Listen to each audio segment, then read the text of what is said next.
పరిశుద్ధ గ్రంథంలో నుండి చిన్న వాక్య భాగాన్ని మనం చదువుకుందాం. అపోస్తలుడైన పౌలు తిమోతికి రాసిన రెండో పత్రిక, అపోస్తలుడైన పౌలు తిమోతికి రాసిన రెండో పత్రిక 3వ అధ్యాయము మొదటి నుంచి ఇంకొన్ని వచనాలు చదువుకుందాం. అంత్య దినములలో అపాయకరమైన కాలములు వచ్చినని తెలుసుకున్నాము. ఏలయనగా మనుషులు స్వార్థప్రియులు, ధనాపేక్షలు, వెంకమలాడేవారు, అహంకారులు, దోషకులు, తల్లిదండ్రులకు అవిధేయులు. చదవబడిన వాక్యమును లేవించి దేవుడు ఆశీర్వదించును గాక. చిన్న ప్రార్థన చేసుకుందాం. పరిశుద్ధుడా, మహోన్నతుడా, సర్వోన్నతుడా, సర్వశక్తిమంతుడా, అల్పారాయణ నీకే స్తోత్రములు కృతజ్ఞతలు ప్రభువా. ఈ యొక్క ఉదయకాల సమయంలో నీ ప్రశస్తమైన రక్తం కింద సమకూర్చినందుకు వందనాలు. ఈ రక్తం కింద మేము ప్రార్థిస్తున్నాం. మా జీవితాలు అంగీకరించండి. నాలో ఉన్న ప్రతి విశ్వాసమును, నీ వాక్యమును నమ్మకుండా క్రియ చేస్తున్న ప్రతి విశ్వాసము మా జీవితాల నుంచి వెళ్ళగొట్టండి. నీ వాక్యాన్ని పరిపూర్ణంగా నమ్మి దాన్ని వెంబడించే కృప నాకును ఇక్కడ ఉన్న సహోదరులందరికీ దయచేయండి. ఇదిగో నీ యొక్క కుమారుడు బర్నబాస్ గారి జీవితంలో చేసినటువంటి అద్భుతమైనటువంటి యొక్క కార్యములను బట్టి నీకు వందనాలు చెల్లిస్తున్నాం. నిశ్చయంగా తనకి ఇచ్చిన భార్యను మీరు దీవించండి, ఆశీర్వదించండి. వారికి ఇచ్చిన 2 బిడ్డలు దీవించండి. దానిలో ముఖ్యంగా ప్రభు ఈ దినం ఆయన మానవిక యొక్క పుట్టినరోజు సందర్భంగా ఈ యొక్క కృతజ్ఞతగా కూడిక ఏర్పాటు చేయడం జరిగింది. తండ్రి నిశ్చయంగా ప్రభు గతించిన సంవత్సరం అంతా నువ్వు కాపాడి దేవుడు ప్రభు దేవి నూతన సంవత్సరం గడుపు పెడుతుండగా నీ కృపను, నీ భద్రత, నీ కాపుదల బిడ్డగా ఇచ్చేయండి. ఈ యొక్క సందర్భంగా నీ వాక్యములో నుంచి కొన్ని మాటలు మా అందరికీ అనుగ్రహించమని ప్రభు సంపూర్ణంగా మా యొక్క జీవితాన్ని చేతికి సమర్పించుకుంటున్నాము. ఇక్కడ కొన్ని మాటలు నీ వాక్యాన్ని తెరచుంటుండగా ప్రభువ ఇక్కడ క్రీస్తు విరోధి ఆత్మలన్నింటినీ బంధించండి. నీ పరిశుద్ధాత్మ రంగం మీదకి వచ్చి నీ వాక్యాన్ని తెరచుండుగాక. తప్పనిసరిగా నాతో ఇక్కడ బిడ్డలందరితోనూ కుటుంబంతోనూ మీరు మాట్లాడి మీరే మహిమ, ఘనత, ప్రభావాలు పొందమని యేసుక్రీస్తు నామములో ప్రార్థిస్తున్నాము. ఆమేన్. దయచేసి అందరూ కూర్చోండి.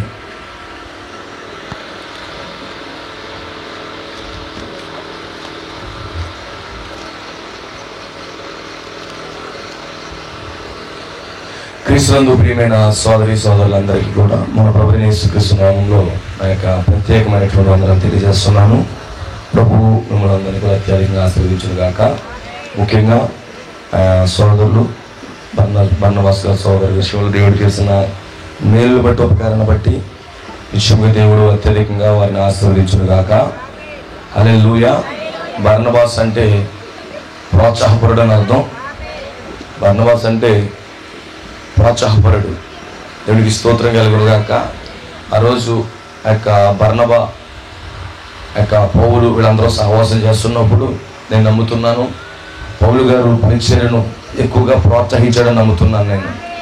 ఎందుకంటే మనం ఎల్లప్పుడూ కూడా వాక్యాన్ని ప్రోత్సహించి ముందుకు తీసుకెళ్ళేవారుగా ఉండాలి. దేవుడికి స్తోత్రం కలుగును గాక. ఎలా ప్రోత్సహిస్తాం మనం వాక్యాన్ని అంటే దేవుడు వాక్యం వస్తున్నప్పుడు దాన్ని నమ్మి దానికి ఆమె అని చెప్పి హల్లెలూయా చెప్పి దాన్ని సపోర్ట్గా నిలబడినప్పుడే నువ్వు ప్రోత్సాహం చేస్తున్నట్టు. నువ్వు చేతులు కట్టుకుని అలా కూర్చుంటే వాక్యాన్ని నువ్వు నిరాశపరిచిన వాడు అవుతావు, వాక్యాన్ని డిసప్పాయింట్ చేసిన వాడు అవుతావు. అయితే నిశ్చయముగా వాక్యాన్ని ఎల్లప్పుడూ ప్రోత్సహిస్తూనే ఉండాలి. ఎంతమందికి ఇష్టం వాక్యాన్ని ప్రోత్సహించడం?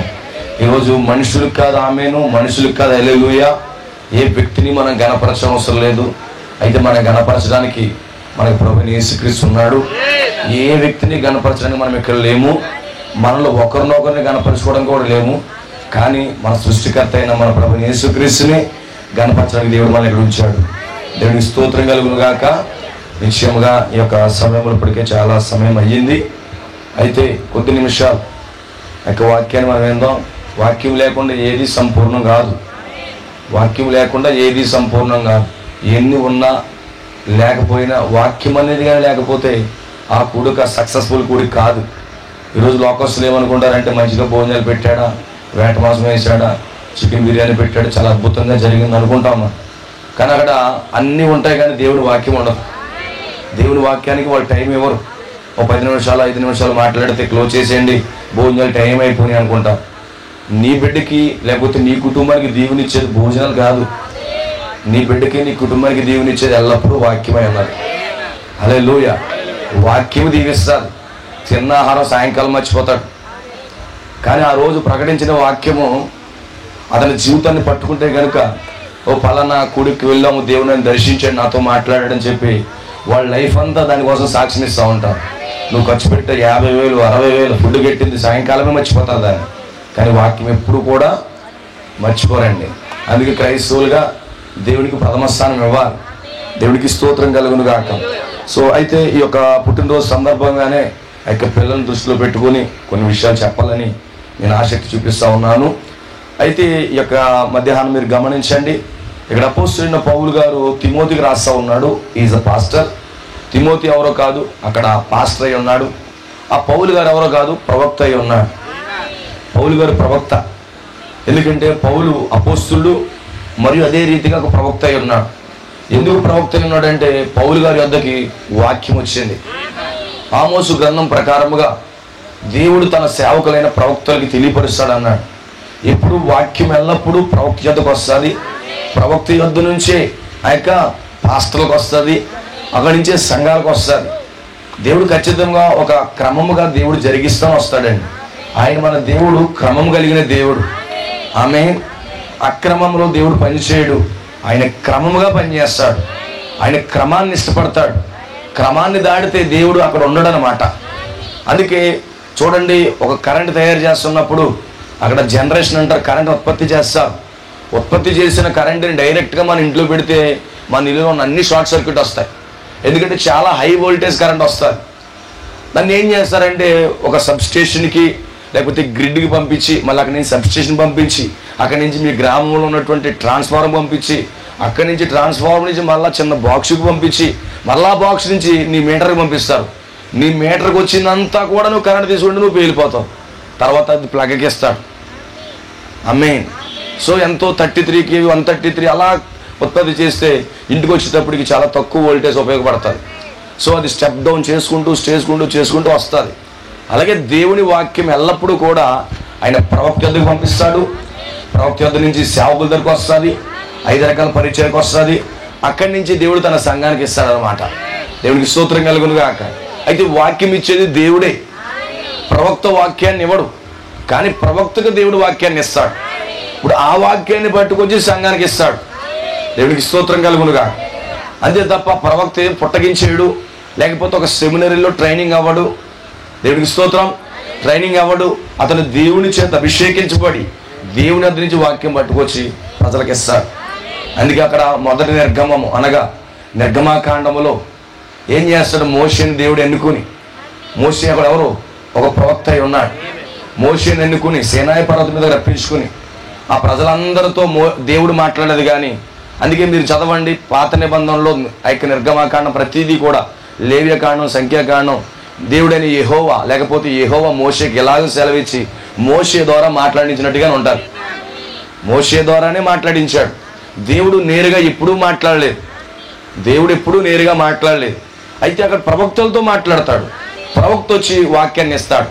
అందుకే సీనాయి పర్వతం మీదకి మోషే వెళ్ళి అక్కడ వాక్యాన్ని పట్టుకొచ్చాడు.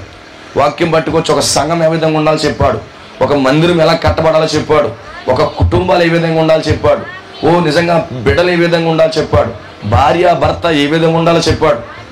దేవునికి స్తోత్రం కలుగును గాక.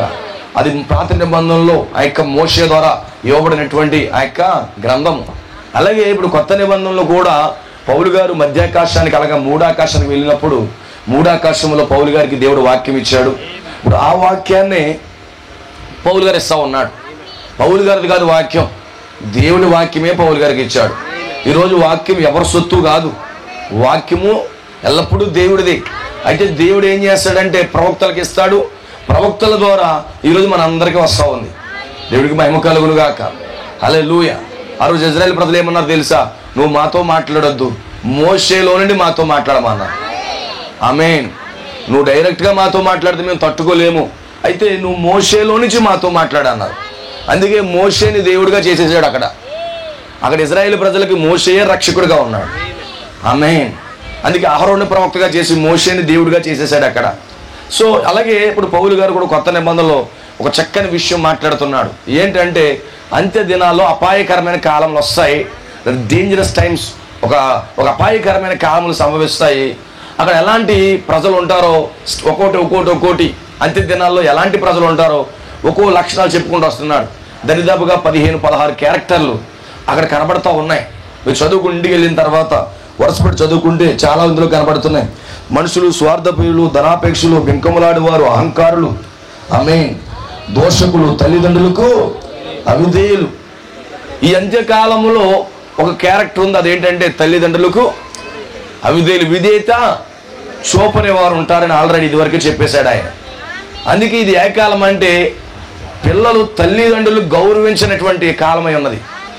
పిల్లలు దేవుణ్ణి గౌరవించని కాలము, అలాగే తల్లిదండ్రుల పట్ల గౌరవం లేనటువంటి కాలం ఇది. అంటే ఈ కాలం అంతా యొక్క భయంకరమైన కాలం మరి ఏ కాలము లేదండి.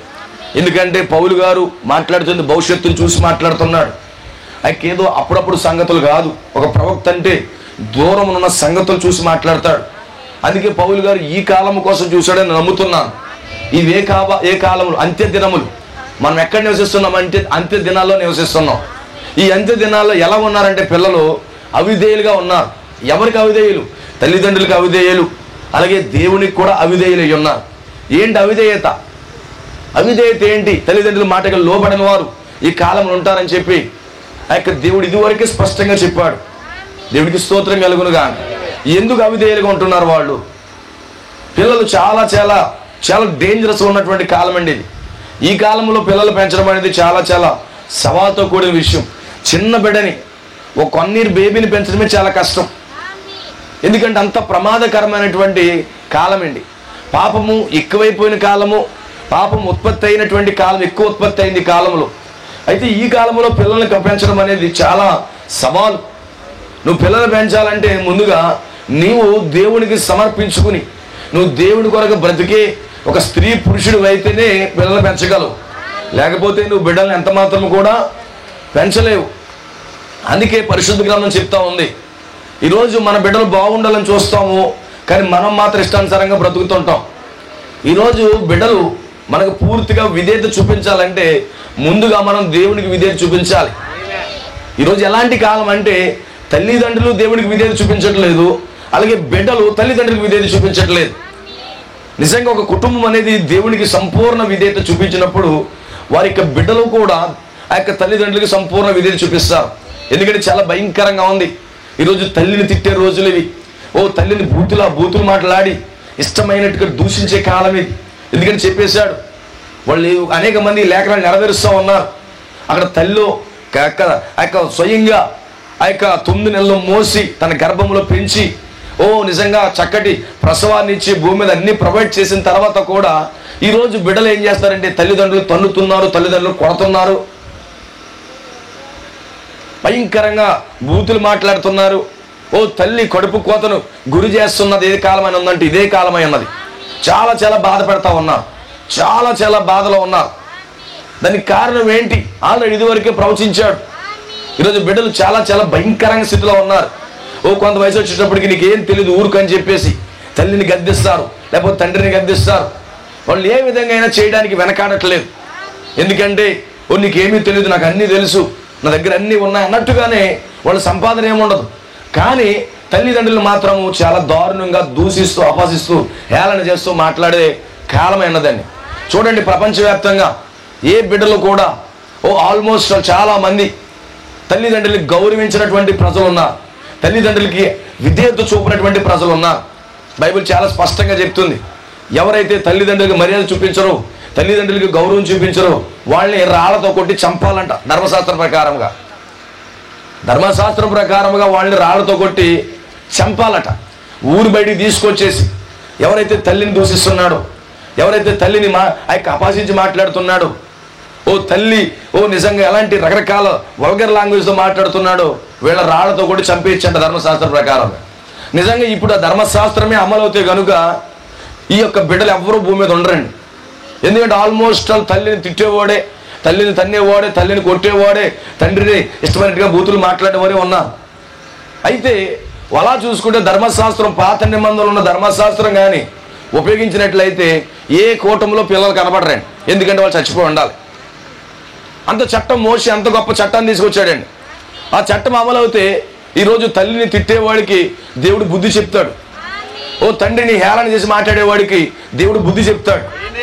కానీ ఈరోజు దేవుని యొక్క కృప, ఈరోజు అలాగా మాట్లాడుతున్న వారు కూడా దేవుడి కృపనిచ్చి మీరు మారు మనసు పొందండి రా బాబు అని చెప్తున్నాడు ఆయన. దేవుడికి స్తోత్రం కలుగును గాక. సో అయితే అవిధేయతగా ఉన్నారు పిల్లలు. ఆయన ఆల్రెడీ ఇదివరకే ప్రవచించాడు, అవిధేయతగా ఉంటారు ప్రజలు, తల్లిదండ్రులకు అవిధేయులు, విధేయత చూపించిన వారు. కానీ వాస్తవానికి ఎఫెసీ పత్రికలో ఏమన్నాడు తెలుసా? పిల్లలారా మీ తల్లిదండ్రులను విధేయులేయమని చెప్పాడు. మీ తల్లిని తండ్రిని సన్మానించమన్నాడు, కానీ ఇంట్లోంచి బయటికి నెట్టేమనలేదు. ఈరోజు ఈడ్చిచ్చి బయటికి నెట్టేస్తున్నారు. సన్మానించమంటే ఏంటి సాల్వ కప్పడం కాదు. చాలామంది అనుకుంటారు మా తల్లిని సన్మానించాలి కాబట్టి సన్మానం అంటే అదనుకుంటున్నారు. ఆమె అన్ని విషయంలో మనం గణపరుస్తూ ఉండాలి. ఆమె యొక్క జన్మను బట్టి, అమ్మా నువ్వు జన్మించడాన్ని బట్టి భూమి మీద ఉన్నానని చెప్పి ఆమెను ఎల్లప్పుడూ గౌరవంగా మర్యాదగా మాట్లాడుతూనే ఉండాలి. కానీ అలా చేయకపోతే తల్లిని తండ్రిని గౌరవించిన వాడు ఈ భూమి మీద శాపగ్రస్తుడవుతాడు. దేవునికి స్తోత్రం కలుగునుగా. అయితే ఇది అలాంటి కాలం అని చెప్పి వాక్యము సెలవిస్తా ఉంది. అయితే నా ప్రియమైన సోదరులారా గమనించండి, ఎందుకు ఎలాంటి పరిస్థితులు వస్తున్నాయి అని మనం పరిశీలన చేసుకోవాలి. తల్లిదండ్రులుగా మనం పరిశీలన చేసుకోవాలి, క్రైస్తవులుగా మనం కూడా పరిశీలన చేసుకోవాలి. పరిశుద్ధ గ్రంథములో తండ్రికి సంపూర్ణ విధేయతగా చూపించిన వాడు ఒకడు ఉన్నాడు. అతని పేరే ఇస్సాకు. ఇస్సాకు తండ్రికి సంపూర్ణ విధేయత చూపించాడు. నిజంగా ఇస్సాకుని మరణానికి తీసుకెళ్తున్నప్పటికీ, ఇస్సాకుని బలి అర్పించడానికి తీసుకెళ్తున్నాడు. ఎందుకు డాడీ నన్ను పైకి తీసుకెళ్తున్నావు అన్నప్పుడు, నేను బలి ఇవ్వడానికి తీసుకెళ్తున్నానని అబ్రాహాము చెప్పినప్పుడు ఇస్సాకు ఎంత మాత్రం భయపడిపోయి పారిపోలేదు. డాడీ ఉండి వస్తానని బయటికి వెళ్తున్నానని ఏమాత్రం అనలేదు. డాడీ ఇదిగో నేను కట్టెలు మోస్తానని చెప్పి ఆ కొండ మీదకి నిజంగా అతను చచ్చిపోతాడని తెలిసినప్పటికీ తండ్రి మాటను, ఎందుకంటే తండ్రి మాటను ఒక్క మాట కూడా నేను తీయకూడదని చెప్పి అతను ఆ పర్వతం ఎక్కుతానే ఉన్నాడు. ఎందుకంటే నీ కుమారుని నాకు బలి ఇవ్వమని చెప్పింది ఎవరు? దేవుడే చెప్పాడు. ఈరోజు తల్లిదండ్రులుగా మనం గుర్తించవలసిన విషయం ఏంటంటే, నీ బిడ్డలను దేవుడు బలిగా కోరుతున్నాడు. ఏంటా బలి? బలి అంటే చంపేయడం కాదు. నీ బిడ్డలను సంపూర్ణముగా దేవుడు కోరుతా ఉన్నాడు. దేవుడు కోరుకుంటున్నాడు. నీ బిడ్డలను, నీ పిల్లలను, నీ కుటుంబాన్ని దేవుడు సంపూర్ణంగా కోరుతున్నాడు. నిజంగా దేవుడు చెప్పిన మాటకి అబ్రహాము లోబడ్డాడు. దేవుడు ఏ మాట అయితే చెప్పాడో అబ్రహాము లోబడ్డాడు. ఇప్పుడు లోబడినటువంటి ఆ మాటకి ఎప్పుడైతే లోబడ్డాడు అబ్రహాము, దేవుని మాట గౌరవించి ఇప్పుడు ఏం చేస్తాడు? సొంత కొడుకుని ఎప్పుడు పుట్టాడు? 100 సంవత్సరాలకు పుట్టాడు. 25 సంవత్సరాలు వాగ్దానం కోసం కనిపెట్టి 100వ సంవత్సరంలో కుమారుని పొందుకున్నాడు. అయితే నిజంగా గమనించండి, అబ్రహాం విశ్వాసం ఎలాంటిది చూడండి.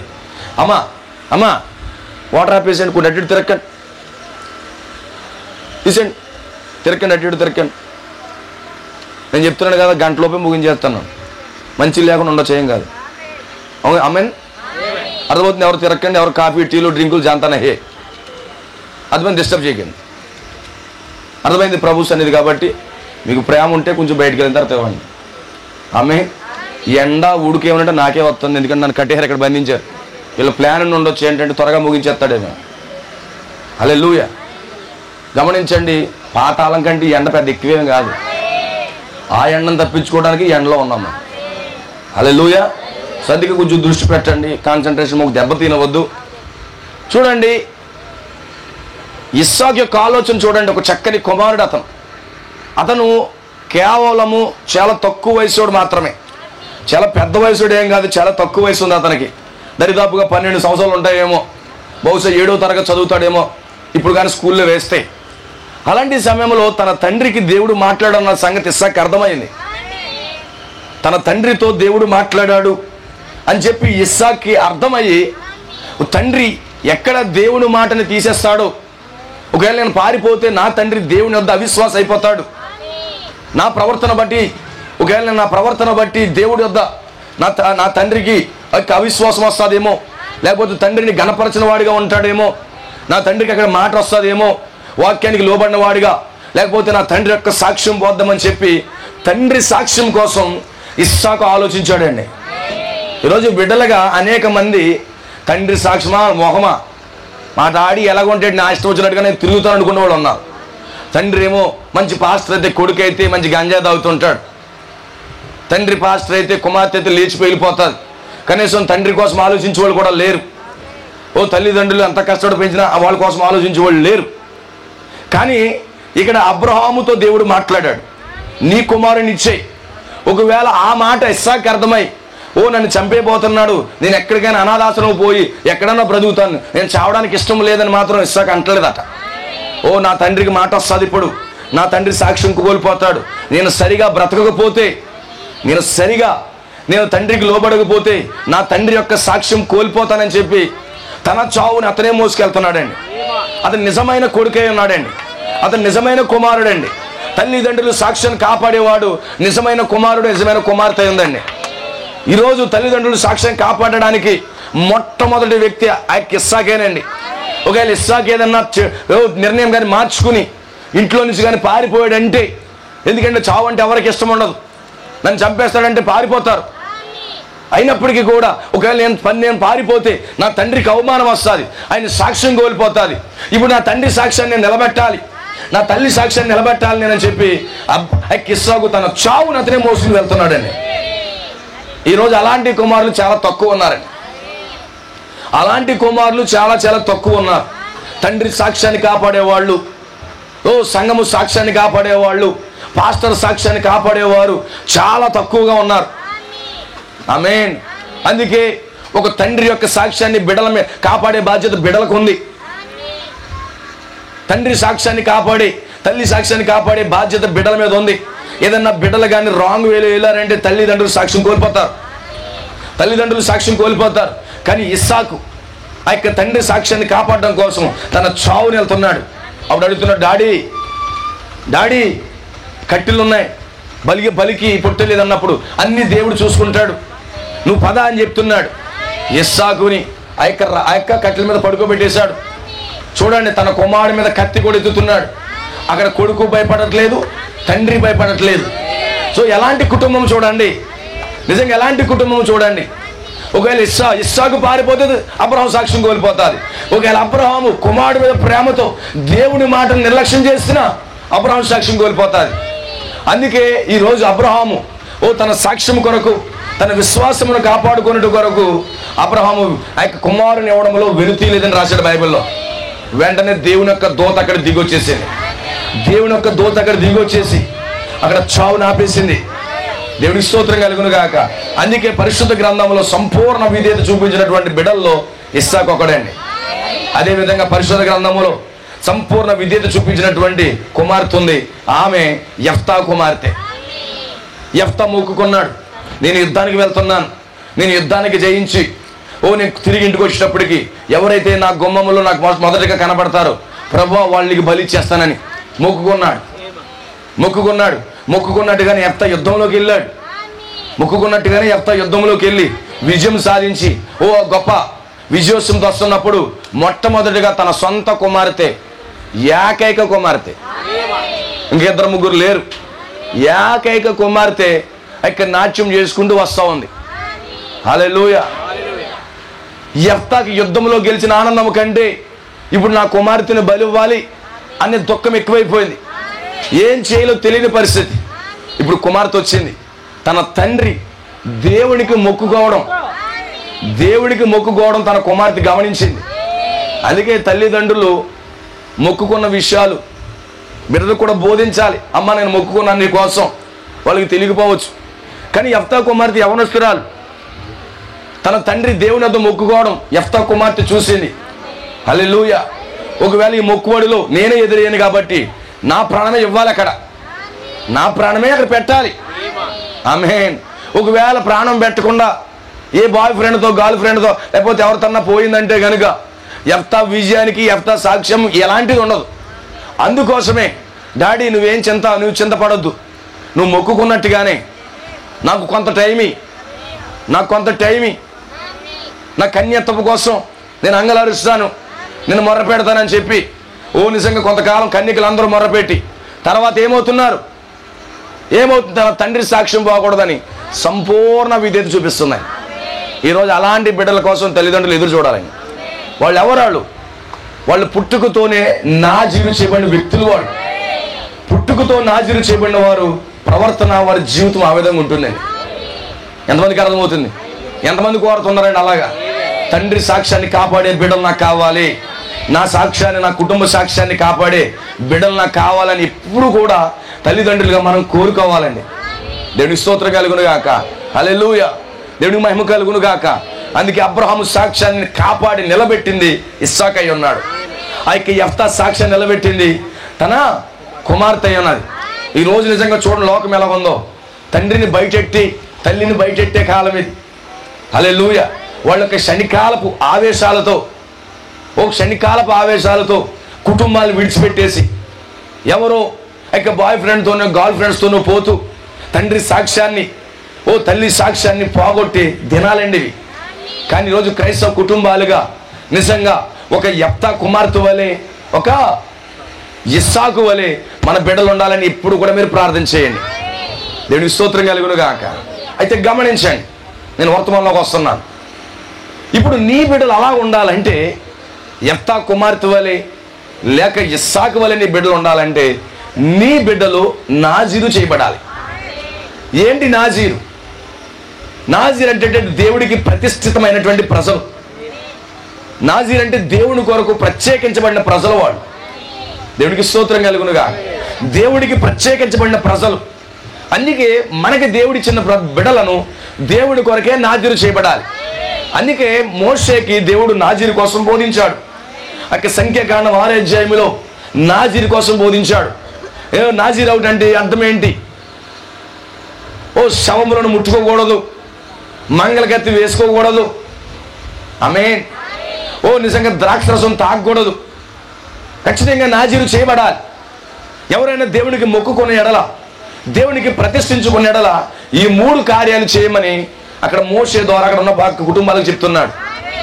అయితే నీ బిడ్డలు నాజీరు చేయబడాలంటే ముందుగా తల్లిదండ్రులుగా నువ్వు నాజీరు చేయబడాలి. ఈరోజు చాలా మంది నా బిడ్డలు బాగోలేదు లేకపోతే అలాగేలాగని చెప్పుకుంటూ వస్తారు. అక్కడ మెయిన్ సమస్య ఏంటంటే తల్లిదండ్రులు ప్రభువుకు నాజీరు అవ్వకపోతే బిడ్డలు ఏమాత్రం కూడా నాజీరు అవ్వరండి. అందుకే ముందుగా ప్రతిష్ఠించుకోవాల్సింది ఎవరంటే, ఈరోజు ఇస్సాకు లాంటి కుమారుని మనం కోరుతాం, యెఫ్తా లాంటి కుమార్తెను మనం కోరుతాము, లేకపోతే ఎస్తేరు లాంటి కుమార్తెను కోరుతాము. వాళ్ళందరూ యంగ్ వన్సే, వాళ్ళు యవనస్తులే. అలాంటి కుమార్తెలు కావాలని కోరుతాం మనం. అయితే మన కుటుంబాల్లో అలాంటి బిడ్డలు రావాలంటే ముందుగా మనం నాజీరు చేయబడాలి. తల్లిదండ్రులుగా మనం దేవునికి ప్రతిష్ఠితం అవ్వాలి. తల్లిదండ్రులుగా మనము దేవునికి ప్రత్యేకించబడాలి. నువ్వు ఎప్పుడైతే ప్రభు కొరకు ప్రత్యేకించబడుతున్నావో అప్పుడు నీ కుటుంబంలో నీ బిడ్డలు కూడా ప్రభు కొరకు ప్రత్యేకించబడతారు. అందుకే పరిశుద్ధ గ్రంథంలో ఒక చక్కని ఫ్యామిలీ ఒకటి ఉంది. అదే మానోహ కుటుంబం. మానోహ భార్య. ఆమె పేరు రాయలేదు, కానీ ఆమె పేరు దినవృత్తాంతాల గ్రంథంలో ఉంది, ఇస్పి బినోబాని. ఆమేన్. అసలెప్పోని అని ఆమె పేరు. ఇది ఒక చక్కని కుటుంబం. యొక్క సంఖ్యాకాండం, క్షమించండి, న్యాయాధిపతులు 13వ అధ్యాయంలో మాటలు కనబడతాయి. అయితే గమనించండి, ఇది ఒక చక్కని కుటుంబం. మానవ తన భార్య ఒక చక్కని కుటుంబం. అయితే వాళ్ళు గొడ్రాలుగా ఉన్నారు, పిల్లలు లేరు ఆమెకి. గొడ్రాలని ఎప్పుడు అంటారు తెలుసా? 10 సంవత్సరాలకి పిల్లలు పుట్టకపోతే గొడ్రాలు అంటారు. 1-2 సంవత్సరాలకు గొడ్రాలని ఎవరు అనరు. 10 సంవత్సరాలకి 15 సంవత్సరాలకి వివాహం అయిన తర్వాత బిడ్డలు పుట్టకపోతే గొడ్రాలని పేర్లు పెడతా ఉంటారు. దేవునికి స్తోత్రం కలుగును గాక. అయితే ఈరోజు గమనించండి, వీళ్ళకి బిడ్డలు లేరు, వీళ్ళకి ఎలాంటి సంతానం లేదు. అయితే ఇక్కడ ప్రభు దూత, వీళ్ళు పని చేసుకున్నారు పొలంలో పని చేసుకుంటున్నప్పుడు ప్రభు యొక్క దూత అక్కడికి వచ్చిందండి. ప్రభు యొక్క దూత అక్కడికి వచ్చింది. దూత వచ్చి ఒక వర్తమానం తీసుకొచ్చింది, ఒక మెసేజ్ తీసుకొచ్చింది. ఆ గొడ్రాలు ఉన్నటువంటి కుటుంబానికి, ఎలాంటి ఫలవంతం లేని కుటుంబానికి ఒక దూత వచ్చి ఒక వర్తమానం తీసుకొచ్చింది. ఏంటి ఆ వర్తమానం? స్త్రీతో మాట్లాడుతుంది, పురుషుడితో కాదు, స్త్రీతో మాట్లాడుతుంది. ఆ దూత వచ్చి మాట్లాడినప్పుడు, నువ్వెంత మాత్రం ఇప్పటి వరకు గొడ్రాలుగా ఉన్నావు, నువ్వు కాన్పు లేకుండా ఉన్నావు నువ్వు. అయితే ఇప్పటి నుండి కూడా నిజం నువ్వు కాన్పు లేకుండా ఉండవు, కానీ నువ్వు గర్భం ధరిస్తావు అని చెప్పి ఒక దూత వచ్చి ఒక వర్తమానం ఇచ్చిందండి. ఒక దూత, ఒక మెసెంజర్, ఒక వర్తమానం వచ్చింది ఆమె దగ్గరికి. ఏంటి ఆ వర్తమానం? ఇక నువ్వు గొడ్రాలుగా ఉండవు, దేవుడు నీకు బిడ్డల్ని ఇస్తాడు, దేవుడు నిన్ను బలపరుస్తాడు, దేవుడు నీకు సంతానాన్ని ఇస్తాడు. ఆమేన్. ఎవరు చెప్తున్నారు? డాక్టర్ కాదు, లేకపోతే మంత్రగతులు కాదు, స్వయంగా దూతే వచ్చింది. ఈరోజు దూత వచ్చి ఏమంటుంది తెలుసా? నీకు సంతానాన్ని ఇస్తాను, ఇప్పటివరకు నువ్వు గుడ్రాలుగా ఉన్నావు కనుక నీకు బిడ్డలను ఇస్తాను, నీ గర్భాన్ని దర్శిస్తాను, నేను ఇంతకు ముందు ఉన్నట్టుగా నువ్వు ఉండవు అని చెప్పి ఒక దూత వచ్చి ఆ యొక్క మానవ భార్యతో మాట్లాడింది. దేవుడికి స్తోత్రం కలుగును గాక. ఆ మానవ భార్యతో మాట్లాడినప్పుడు అప్పుడు ఏమన్నాడు చూడండి.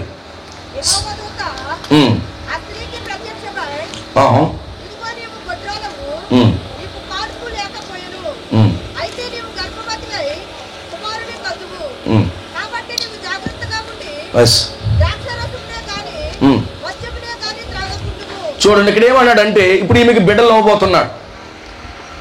ఇంతవరకు బిడ్డలు లేరు, కానీ ఈమెకు బిడ్డలు ఇవ్వబోతున్నాడు దేవుడు. హల్లెలూయా. నేను చాలా సింపుల్గా చెప్తున్నాను, జాగ్రత్త వినండి. ఇందులో నేను ప్రత్యక్షత ఏం బోధించట్లేదు, కానీ చాలా సులువుగా చాలా మీకు అర్థమయ్యే రీతిలో బోధిస్తున్నాను. చూడండి, గమనించండి. ఈమెకి సంతానాన్ని ఇవ్వబోతున్నాడు. సంతానాన్ని ఇచ్చే ముందు నువ్వు జాగ్రత్తగా ఉండు,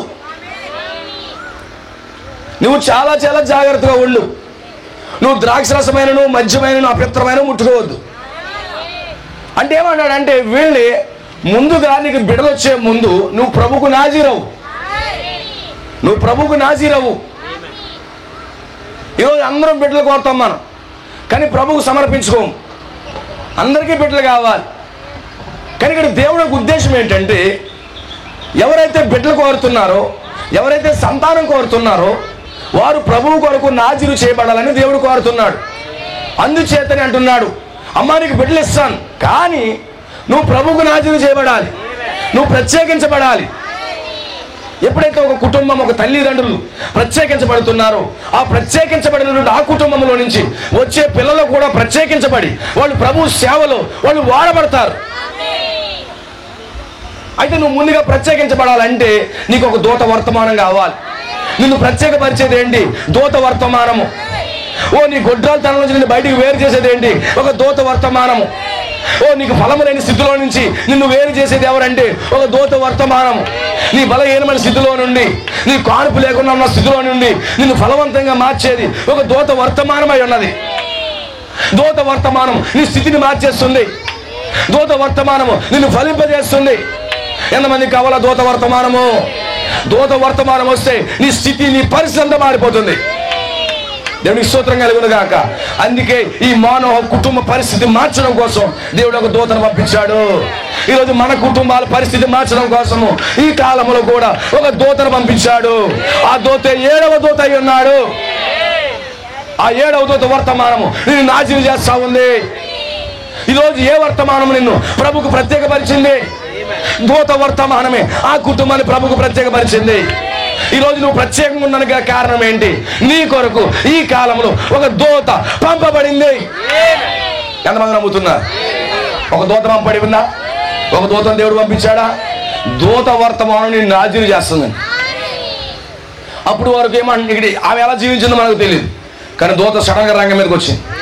ఆ తల్లిదండ్రులతో మాట్లాడుతుంది, ఆ కుటుంబంతో మాట్లాడుతోంది. హల్లెలూయా. ఆ కుటుంబంతో మాట్లాడుతున్న దూత వచ్చి, నువ్వు ముందుగా నాజీరవు, నీ కుటుంబంలో మేలు చేయాలంటే నువ్వు నాజీరవు. ఓ నీకు దీవెన నీ కుటుంబానికి ఇవ్వాలంటే నువ్వు ప్రభుకు నాజీరు చేయబడు అని ఒక దూత వర్తమానం పట్టుకొచ్చింది. ఇప్పుడు ఈ వర్తమానమే ఆమెను ప్రత్యేకపరుస్తుంది. ఇప్పుడు ఈ దూత వర్తమానమే ఆమె గర్భాన్ని తెరుస్తుంది. దూత రావడం మనకు మంచిదేనంటారా? దేవునికి మహిమ కలుగును గాక. దూత రావడం మనకు మంచిదేనంటారా? అందుకే ఈ కాలంలో ప్రకటన గ్రంథం ప్రకారముగా 7వ దూత మన మధ్యలో వచ్చింది. 7వ దూత వచ్చిందని ఎంతమంది నమ్ముతున్నారు? ఇప్పుడు ఈ దూత వర్తమానము మనలను ప్రత్యేకపరిచింది. ఎక్కడి నుంచి ప్రత్యేకపరిచింది? లోకములో నుంచి. ఎక్కడి నుంచి ప్రత్యేకపరుస్తుంది? ద్రాక్షరసం నుంచి ప్రత్యేకపరుస్తుంది. ద్రాక్షరసం అంటే ఏమిటి? ఉత్తేజము, సిద్ధాంతం. ఆత్మీయంగా ఏంటి? ఓ రకంగా ఉత్తేజం, ఓ రకంగా సిద్ధాంతం. అవునా కాదా? అందుకే ప్రకటన గ్రంథం 17వ అధ్యాయంలో ఒక స్త్రీ ఏం పట్టుకుంది? ఒక సువర్ణ పాత్ర పట్టుకుంది. ఆ సువర్ణ పాత్రలో ఏముంది? మద్యం ఉంది. ఇప్పుడు ఈ కాలపు దూత వర్తమానం వచ్చి ఈ యొక్క మద్యము దగ్గర నుంచి మనం పూర్తిగా వేరు చేసింది. ఈరోజు మద్యం తాగుతున్నారా? చూడండి, ప్రకటన గ్రంథం 17వ అధ్యాయంలో ఆ స్త్రీ యొక్క మద్యముతో ప్రపంచమంతా మత్తిల్లిపోయిందని రాశాడు. అందు భూరాజులు దాంతో వ్యభిచరించారని రాశాడు. ఓ భూజనులు భూరాజులు అందరూ కూడా ఆ మద్యములో మత్తిల్లిపోయినని రాశాడు. ఎవరా స్త్రీ? ఎవరు స్త్రీ? ఎవరు మద్యం ఇస్తున్నారు ఈరోజు భూమికి? ఎవరు మద్యాన్ని సరఫరా చేస్తున్నారు? హల్లెలూయా. ఎవరు ఈ ప్రపంచానికి మద్యం సరఫరా చేస్తున్నారు? ఆమె ఏంటి ఆ మద్యం? సిద్ధాంతం. ప్రపంచవ్యాప్తంగా మద్యం తాగుతున్నారంట. ఏది ఎమ్మెల్యే ఇవ్వట్లేదు, అది లేదా ఎంపీలు ఇవ్వట్లేదు, సీఎం ఇవ్వట్లేదు, పిఎం ఇవ్వట్లేదు, కానీ ప్రపంచ రాజులే మద్యం తాగుతున్నారంట. ప్రపంచంలో ప్రధానులు తాగుతున్నారంట. ప్రపంచంలో అన్ని సంఘాలు తాగుతున్నారంట. దాని యొక్క సిద్ధాంతాలు తాగుతున్నారంట. ఈరోజు దూత వర్తమానం వచ్చి ఏం చేసింది మనల్ని? ఈ ప్రపంచం తాగుతున్న మద్యములో నుండి, ఆ సిద్ధాంతాల్లో నుండి, ఆ యొక్క ఆచారాల్లో నుంచి ముందుగా మీరు ప్రభువు కొరకు వేరవ్వండి చెప్తున్నాడండి. ఎవరా స్త్రీ మద్యం పోస్తుందండి? అందరికీ మద్యం పోస్తుందా? ఎంతమంది తాగుతున్నారా మద్యాన్ని? ఈరోజు అన్ని సంఘాలు తాగుతున్నాయి, క్రైస్తవులు అందరూ తాగుతున్నారు. మద్యం అంటే తెలుసా? సిద్ధాంతం. ఎవరా స్త్రీ? విస్తార జలం మీద కూర్చుందంట. దాని పేరు మహావేశ్యట. వేష అన్నారంటే దానికి భర్త లేడు. వేష అన్నారంటే దానికి భర్త లేడు. ఆమె హల్లెలూయా. వేశ్య వేరు, వీడో వేరు. వీడో అంటే భర్త చనిపోయాడు, కానీ వేశ్యని పిలుస్తున్నామంటే భర్తుండి కూడా భర్తను విడిచిపెట్టి పాపం చేసేది వేశ్య. ఆమె అంటే ఇక్కడ మహావేశ్యని రాయబడింది. అక్కడ ఎవరు? ఒక స్త్రీ కూర్చుని ఉంది ఇక్కడ. అందుకే స్త్రీ అనగా సంఘానికి సాదృశ్యం. స్త్రీ అనగా సంఘానికి సాదృశ్యం. ఒక మహావేశ్య అంటే పెద్ద సంఘం. ప్రపంచానికి దాని సిద్ధాంతాలు పోసి అందరినీ మత్తులు కొడతా ఉందంట. ఆమె ఇదేదో వైన్ షాపులు అమ్మే బీర్ కాదు, ఇది వైన్ షాపులు అమ్మే బ్రాందీ కాదు, విస్కీ కాదు, ఇంకేమీ కాదు. వాడు చేసే సిద్ధాంతాలను బట్టి అది తాగుతుంటే ప్రజలందరూ కూడా మత్తు అవుతున్నారట, మత్తిల్లిపోతున్నారట. ఆ మధ్యాన్ని పోస్తా ఉంది. ఎవరా స్త్రీ? దాన్ని రోమన్ క్యాథలిక్ చర్చ్ అంటారు. అందుకే సంఘము స్త్రీతో పోల్చబడింది. ఈరోజు ప్రపంచ సంఘాలు, ప్రపంచ రాజకీయాలు, ప్రపంచ మతాలు, ప్రపంచ దేశాలు అన్నీ కూడా రోమన్ క్యాథలిక్ చేత నడిపించబడుతున్నాయి. అది ప్రవేశపెట్టిన ప్రతి సిద్ధాంతాన్ని తాగుతున్నారు. తాగడమే కాదు, తూగుతూ ఉన్నారు. ప్రతి సంఘము తాగుతుంది వాడి సిద్ధాంతాలు. ఆమె ప్రతి సంఘము తాగుతుంది వాడి సిద్ధాంతాలు. హల్లెలూయా. అందుకే మొన్నటి వరకు తాగారు, 40 రోజులు తాగారు. ఆమె అది బైబిల్లో ప్రవేశపెట్టిన సిద్ధాంతం కాదు. అది బైబిల్లో ప్రవేశపెట్టిన ఫెస్టివల్స్ కాదు. అవి ఆ యొక్క స్త్రీ ప్రవేశపెట్టినటువంటి మందు. అది ఆ స్త్రీ ఆ యొక్క పంచిపెట్టిన ఆ యొక్క మందు. ఆ మందు తాగి ప్రపంచ జనాభా అంతా కూడా మత్తిల్లి మత్తిల్లి మత్తిల్లి ఇప్పుడే కొద్ది కొద్దిగా కోరుకుంటున్నారు. ఇప్పుడేమన్నాడు? ఈ కుటుంబాన్ని ఆ మధ్య నుంచి వేరవమంటున్నాడు. ఈ దూత వర్తమానం చేంజ్ చేస్తుంది. ఆ యొక్క మద్యము తాగొద్దు, ఓ సిద్ధాంతాల్లోకి వెళ్ళొద్దు, నువ్వు దేవుని వాక్యానికి ప్రతిష్ఠితమవ్వు, నువ్వు వాక్యానికి సమర్పించుకో, ఓ ఆ యొక్క అపవిత్రమైన ముట్టుకోవద్దు. అది అపవిత్రము అసహ్యమైనదని చెప్పాడు బైబిల్లో. దాని దగ్గర దెయ్యాలు ఉన్నాయని చెప్పాడు ఆ ప్రకటన గ్రంథంలో. అపవిత్రము అసహ్యములకు హేములకు అది మూల పట్టది, ఉనికి పట్టది. దాని నుంచి వేరవమని చెప్తున్నాడు. అందుకే ఈ కుటుంబము ప్రభువుకు ప్రతిష్ఠింపబడాలి ముందు. అందుకే దూత చేంజ్ చేస్తుంది తెలుసా? సెపరేట్ చేస్తుంది. దూత వర్తమానం ఎప్పుడు కూడా వేరు చేస్తుందండి. దూత వర్తమానం ఏం చేస్తుంది? వేరు చేస్తుంది. అందుకే ఈ మానవ కుటుంబాన్ని నువ్వు మద్యం తాగొద్దు, నువ్వు జాగ్రత్తగా ఉండు, నువ్వు గర్భం ధరిస్తావు, నువ్వు బిడ్డలకు అంటావని చెప్పాడు. అందుకే ఈరోజు మనం పిల్లల మీద ఎక్స్పెక్ట్ చేస్తాము, కానీ మన బ్రతుకు బాగు చేసుకోము. పిల్లల మీద ఏదో ఎఫెక్ట్ పెడతాం, కానీ మన బ్రతుకు బాగోదు. కానీ దేవుడు కోరుకునేది ఏంటంటే, నువ్వు బిడ్డల బ్రతుకు కోసం కోరుకునే ముందు, నీ బిడ్డలు ప్రభు సన్నిధిలో ఎదగాలని కోరుకునే ముందు, ఇప్పుడు ముందుగా నీవు ప్రభు సన్నిధిలో వర్ధిల్లాలి. నువ్వు ప్రభు సముఖములో, నువ్వు ప్రార్థనలో, ఉపవాసములో, వాక్యములో, దేవుని పట్ల ఆసక్తిలో నువ్వు వెదిగినప్పుడు నీ ద్వారా నీ బిడ్డలు కూడా అదే నాజీరు చేయబడి ప్రభు కొరకు బ్రతుకుతారండి. దేవుడు కోరేది అదే. పిల్లలు బాగుపడాలంటే ముందు తల్లిదండ్రులు బాగుపడాలి. పిల్లలు దేవుని భక్తిలో, దేవుని యొక్క వాక్యంలో సంపూర్ణంగా వాళ్ళు ఎదగాలంటే తల్లిదండ్రులుగా ముందు ఎదగాలని ఇక్కడ దేవుడు మాట్లాడుతున్నాడు. ముందు నువ్వు నాజీరు చేయవు, చాలా జాగ్రత్తగా ఉండు. నువ్వు చాలా చాలా జాగ్రత్తగా ఉండాలి. దేవునికి స్తోత్రం కలుగును గాక. ఎంతమంది జాగ్రత్తగా ఉండడానికి ఇష్టపడుతున్నారు? నువ్వు నిజంగా నీ బిడ్డలు మంచిగా బ్రతకాలని, నీ బిడ్డలు ప్రభు కొరకు బ్రతకాలని, నీ బిడ్డలు ప్రభు కొరకు నిలబడాలని నీకు నిజంగా ఆ యొక్క ఆశ, ఆ కోరిక నీలో కలిగినట్లయితే ముందు ప్రభుకు నువ్వు నాజీరు చేయబడాలి, ప్రత్యేకించబడాలి, లోకం నుంచి ప్రత్యేకించబడాలి, ఆ యొక్క మధ్యం నుంచి ప్రత్యేకించబడాలి, ఆ లోక కార్యం నుంచి ప్రత్యేకించబడాలి. నిజంగా మురికి కార్యం నుంచి ప్రత్యేకించబడాలి, ఆ మురికి ఆచారం నుంచి ప్రత్యేకించబడాలి, ఆ యొక్క నామకార్థ భక్తుల నుంచి నువ్వు వేరు చేయబడాలి. ఈరోజు అనేక మంది నామకార్థ భక్తులు వెళ్ళిపోయి పిల్లల్ని ఏదో ప్రయోజకులు చేద్దాం అనుకుంటారు. అది జరిగే పని కాదు. ఎందుకు అంతకులుగా మారిపోతున్నారు ఈరోజు క్రైస్తవ కుటుంబాల్లో? ఎందుకు వ్యభిచారులుగా మారిపోతారు ఈ క్రైస్తవ కుటుంబాల్లో? ఎందుకు ఇక్కడ దొంగలుగా మారిపోతున్నారు ఈ క్రైస్తవ కుటుంబాలు? అంటే ఎక్కడ ప్రాబ్లం వస్తుందంటే తల్లిదండ్రుల ముందు దేవునికి నాజీర్ అవ్వకే బిడ్డలు చెడిపోతున్నారండి. నా కుమారుడు ప్రార్థనాపరుడు అవ్వాలనుకుంటాడు, లేకపోతే నా కుమార్తె ప్రార్థనాపరురాలు అవ్వాలనుకుంటాం. కానీ నీవు మాత్రం ప్రార్థనాపరురాలుగా ఉండవు, నీవు మాత్రం వాక్యం చదివేదానిలా ఉండవు, నువ్వు వాక్యం చదివే వాళ్ళగా ఉండవు. నీ బిడ్డలు మళ్ళీ పైగా ఏమంటావు? మేము పోతే పోయాంగా నాళ్ళన్నా బాగుండాలంటావు. అవునా కాదా? అదేంటి అది? నువ్వు లోకస్తులు అలా మాట్లాడడానికి నా బ్రతుకు అయితే అయిపోతులే, ఇక్కడ నుంచి నువ్వన్నా భక్తి చేయండి, ఎలా చేస్తారు వాళ్ళు? ఇక్కడ తల్లిదండ్రులుగా నీవు ప్రభువుకు నాజీరు చేయబడితే నీ బిడ్డలు కూడా నాజీరు చేయబడతారు. నీ కుటుంబం లోకములో నుంచి, ప్రతి లోక కార్యాల నుంచి వేరవుతే నీ బిడ్డలు కూడా లోక కార్యాల నుంచి వేరవుతారు. నువ్వు లోకంలో తిరిగేసి నువ్వు దూరంగా ఉంటాడా? నువ్వు ఇష్టం వచ్చినట్టుగా లోకంలో అటు ఇటు తిరిగేసి ఆ బందలో ఈ బందలో దొర్లేసి ఆమేన్ హల్లెలూయా నువ్వు రావద్దు, ఈ బందలోకి రావద్దు అంటే ఊరుకుంటాడా? ఆ బంద ఎలాగుందో చూస్తాక మరీ దూకుతాడు. అవునా కాదా? ఒక అందమైన పందెం ఉందంట,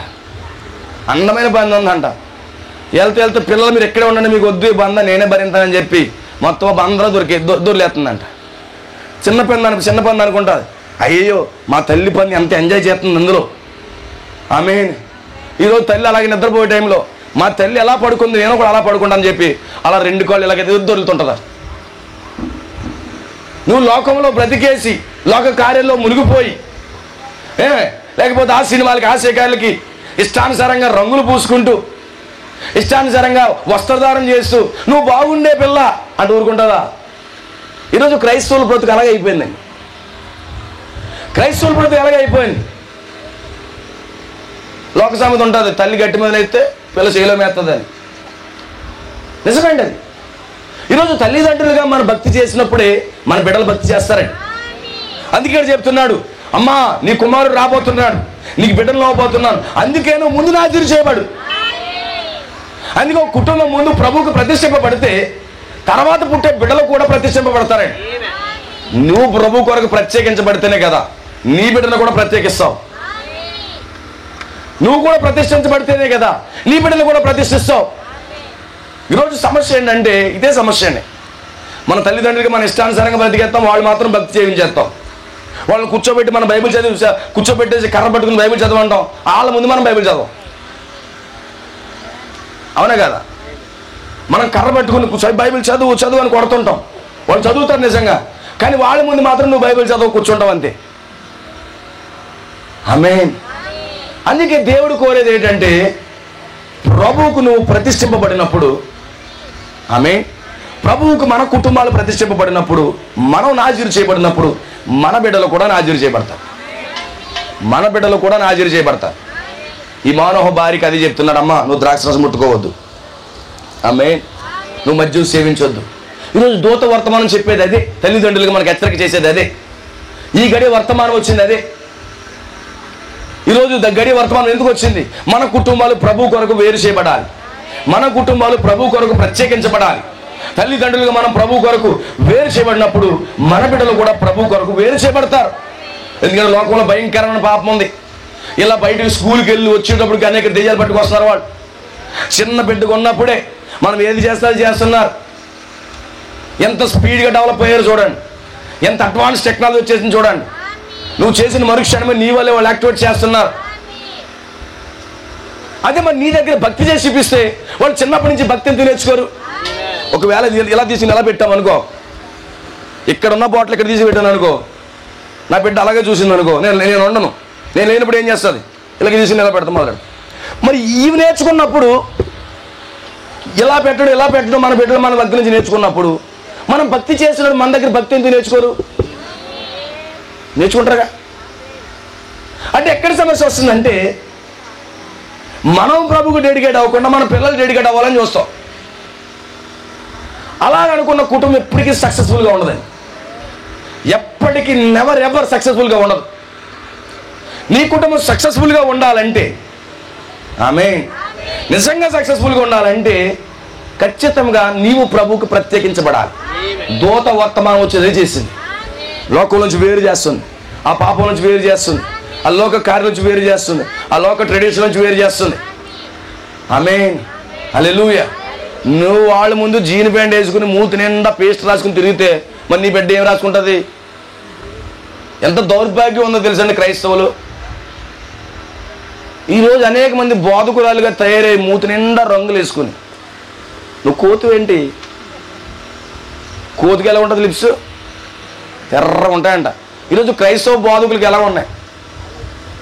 కొంతమంది ఇలా ఖండిస్తున్నారని చెప్పి పెదాలు ఎలాంటి కలర్లు ఉన్నాయి అలాంటి కలర్ లిప్స్టిక్కే వాడుతున్నారు. గోల్డ్ ఏ కలర్లు ఉన్నాయో ఆ కలరే గోల్డ్ కలర్ వేస్తున్నారు. అయితే పాపం పోవట్లేదు, కలర్ మారుస్తున్నారు అంతే వీళ్ళు. నువ్వు వాళ్ళ ముందు అర్ధనగ్నంగా డ్రెస్ వేసుకున్నప్పుడు వాళ్ళు ఎలాంటి డ్రెస్సులు కోరుతారు? ఈరోజు అనేక మంది బోధకులు రోడ్లు వాళ్ళగా తీసుకుంటారు. వాళ్ళు నిలబడి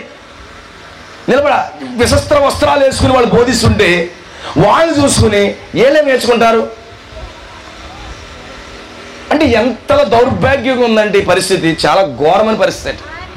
ఈరోజు దేవుడి కృప క్రైస్తవ కుటుంబాలుగా మనకు ఉండాలి. అందుకే ఈరోజు దూతను మనకు పంపించినందుకు మనం ధన్యులమై ఉన్నామండి.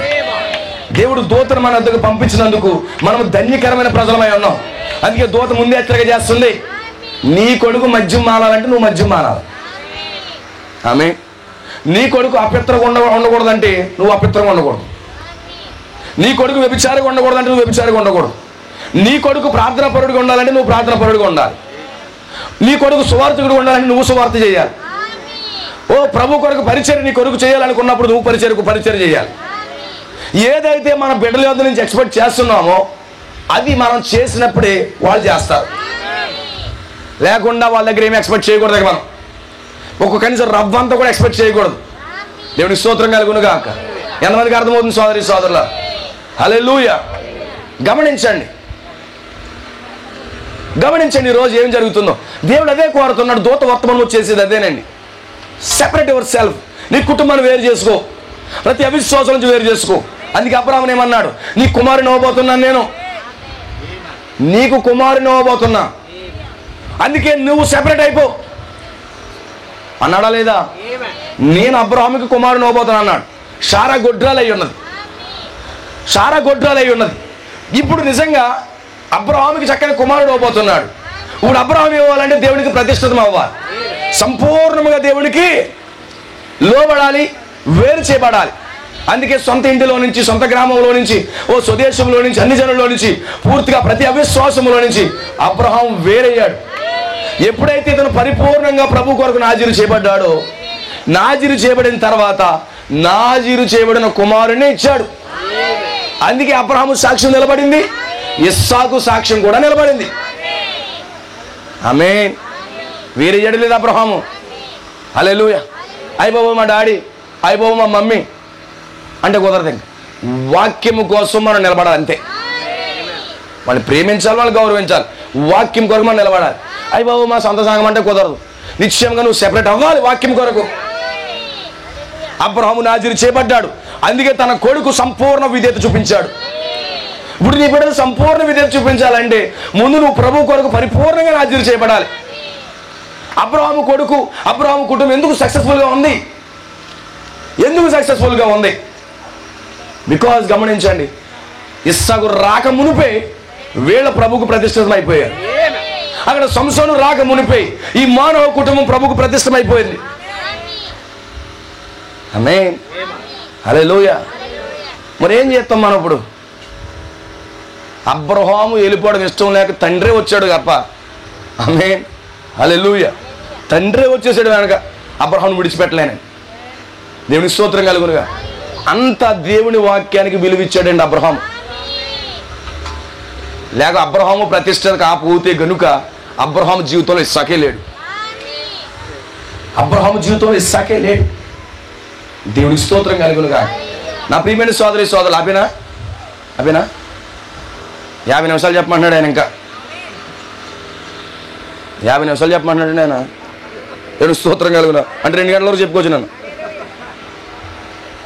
Glory to God. ఆమేన్. చేత గమనించండి, నేను క్లోజ్ చేసేస్తాను. చాలా జాగ్రత్తగా క్లోజ్ చేసేస్తాను. జాగ్రత్త వినండి. సడన్గా ఏదన్నా బ్రేక్ వేసామనుకో కారు కానీ తిరగబడిపోద్దు. అవును కదా? ఇప్పుడు నాకు ఏం కావాలంటే మంచి రోడ్డు కావాలి ఆపడానికి. మీకు అయిపోద్ది యాక్సిడెంట్, నాకు అయిపోద్ది. ఇప్పుడు మరి స్లోగా బండి స్లో చేసి ఆపాలి. సో నేను ఆపుతున్నది 10 నిమిషాలు పడుతుందో, అరగంట పడుతుందో ఆపండి. మధ్యలో ఆపితే కనుక యాక్సిడెంట్ అయిపోద్ది. అవునా కదా? ప్లైన్ ఉంటుంది, ఎయిర్ప్లైన్ ఏం చేస్తాడు? ల్యాండ్ చూసుకుంటాడు వద్దా? చూసుకుంటాడు, తిరుగుతుంటాడు. వచ్చేస్తుంది ల్యాండ్, ఆ స్థలానికి వచ్చేస్తుంది. కానీ ల్యాండ్ అవ్వదు అంతే. కానీ ల్యాండ్ అవ్వడానికి కొంత టైం పడుతుంటుంది.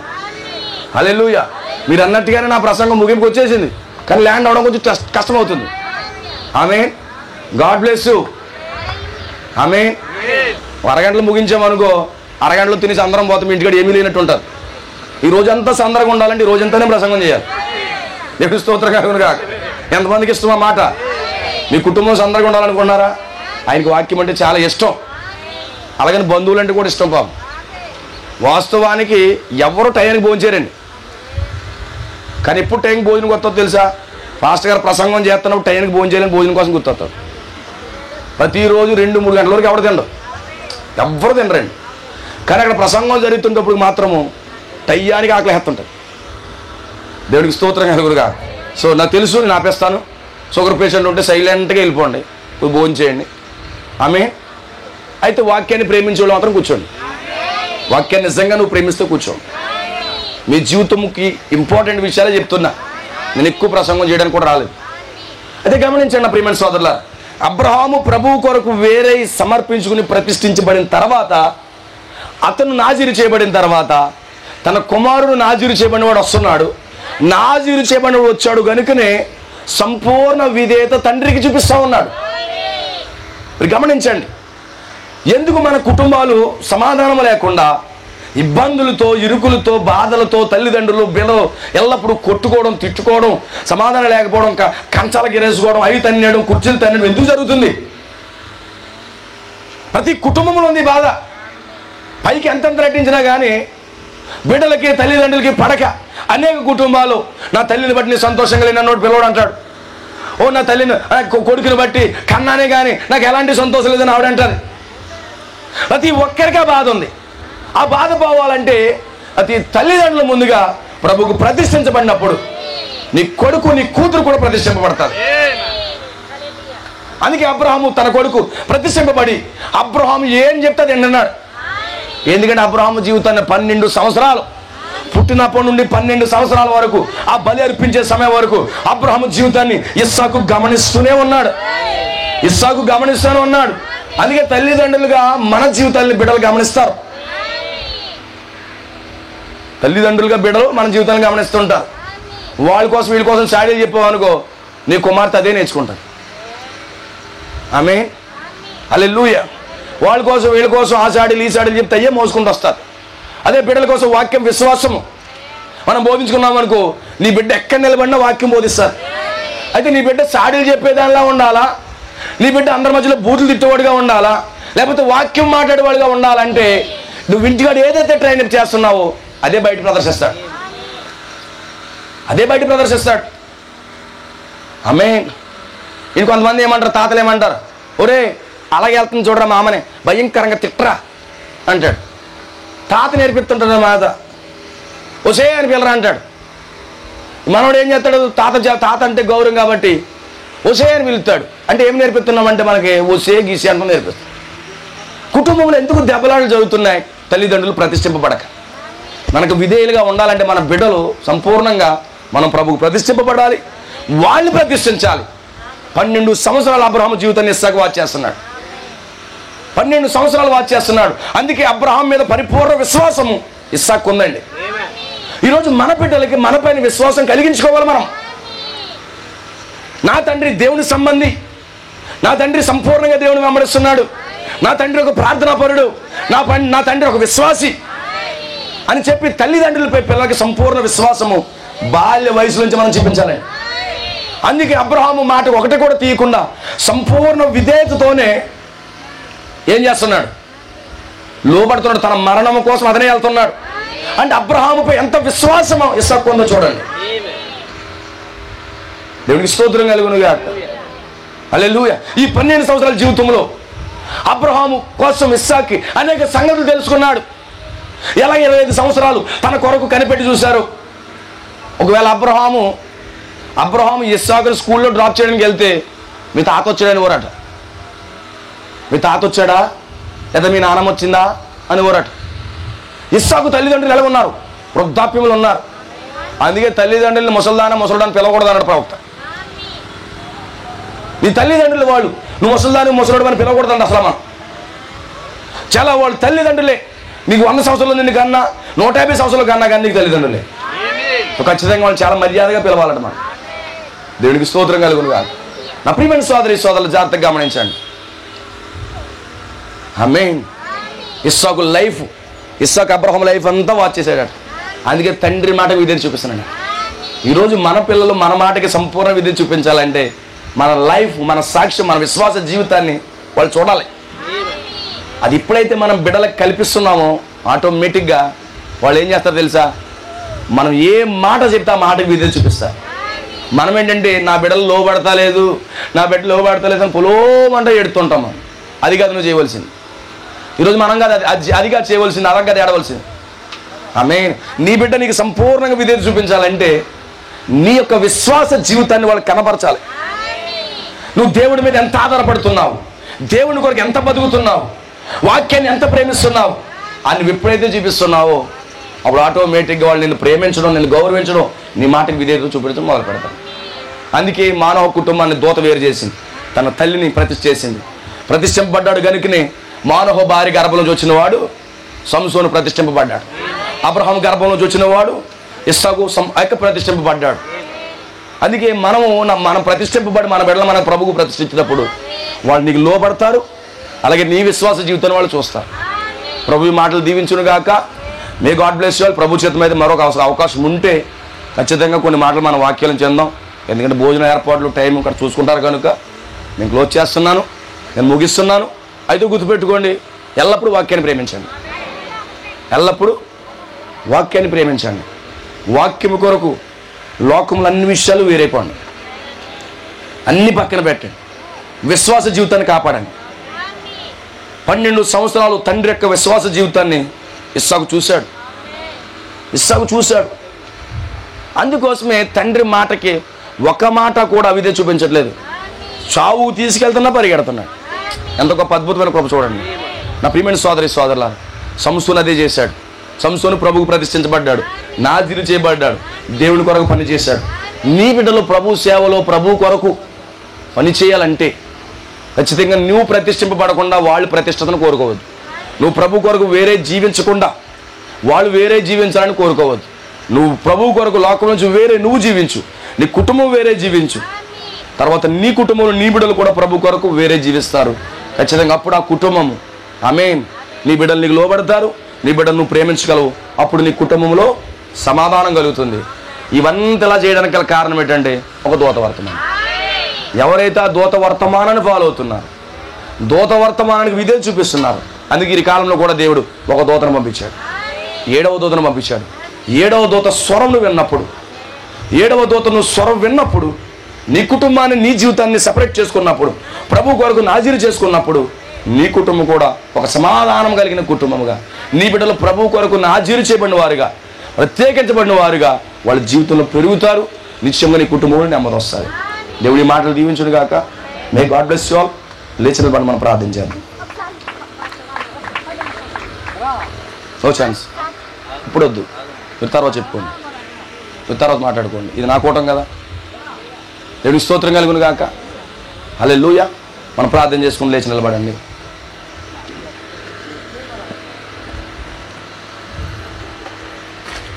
ప్రార్థన చేద్దాం. పరిశుద్ధుడ, మహోన్నతుడా, సర్వోన్నతుడా, సర్వశక్తిమంతుడా, నీ కృపామయుడానికి స్తుతులు స్తోత్రములు తండ్రి. దేవా, ఈ కాలంలో మాకు ఒక దూతను పంపించారు. మా కుటుంబాలను లోకములో నుంచి, పాపములో నుంచి, లోక కార్యములో నుంచి నువ్వు వేరే జీవించమని నువ్వు కోరుతున్నావు ప్రభు. అప్పుడే మా బిడ్డలు వాళ్ళ లోకంలో నుంచి వేరే జీవిస్తారని. ఓ తల్లిదండ్రులు నాజీరు అయినప్పుడు బిడ్డలు కూడా నాజీరు అవుతారని. ఓ ప్రభు, అబ్రహాము నాజీరు చేయబడ్డాడు, ఇస్సాకు నాజీరు చేయబడ్డాడు. ఓ ప్రభువా, ఓ తండ్రి, అక్కడ మానవ కుటుంబం నాజీరు చేయబడినప్పుడు సంసోను నాజీరు చేయబడ్డాడు. తండ్రి, నిశ్చయముగా ప్రభువా, మేము కూడా మా తల్లిదండ్రులుగా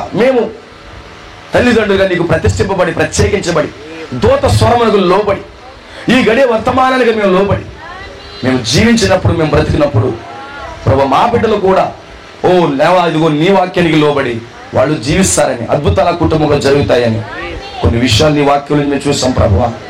తండ్రి, ఈరోజు ఈ కాలం అంత్య దినముల్లో అవిధేయులైన పిల్లలు ఉన్నారు. ఓ ప్రభువా, ఓ ఎందుకంటే వాళ్ళ కుటుంబాల్లో తల్లిదండ్రులు ప్రభువుకు సమర్పించుకోనక, అందుకే వాళ్ళకి అవిధేయులుగా ఉన్నారు ప్రభు, మేము చూస్తున్నాం.